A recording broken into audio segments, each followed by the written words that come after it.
আম্মা নারিকেল কোড়াচ্ছে, তো সেমাই রান্না হবে আজকে, মানে সেমাই পিঠা। আর এদিকে আমি চালের আটা সিদ্ধ করে নিছি কাই করে, আর আম্মাই যেদিকে হাতে কাটা সেমাই পিঠা বানাচ্ছে, মানে চুই সেমাই বলি আমরা।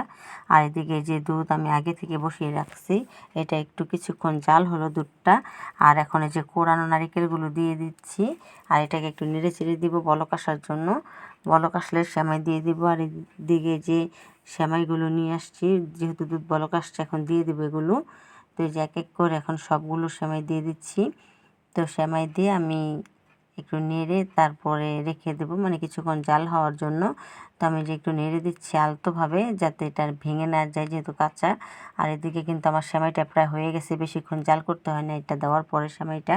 আর এই যে আমার দুধটাও কিন্তু দেখেন মালাইয়ের মতো অনেকটা ঘন হয়েছে, যেহেতু এটা আমি খাঁটি গরুর দুধ দিয়ে করছি। আর এদিকে আমি আগে থেকে মানে গুড় জাল করে রাখছি, যেটা পাটালি গুড় খেজুরের, সেটাকে লিকুইড করে রাখলাম পানিতে জাল করে। আর এখন এটাকে আমি মিক্স করে নিচ্ছি, যাতে দুধটা ফেটে না যায়, সেজন্য নামিয়ে মানে ঢেলে দিচ্ছি। আর এটাকে এখন মিক্স করছি গুড় আর দুধ একসাথে মিশার জন্য। তো এখন এই যে মিশানো প্রায় হয়ে গেছে আমার, এই যে দেখেন কালারটাও চেঞ্জ হয়ে গেছে, কারণ যেহেতু খেজুরের গুড়ের কালারই হবে। আর এই যে এদিকে এখন রান্না করা সেমাই আম্মা সবাইকে দিচ্ছে। আম্মা এখন এই যে আমাদেরকে সেমাই দিচ্ছে, আর এই যে আম্মা খাচ্ছে। আর সেমাইটা অসম্ভব মজার।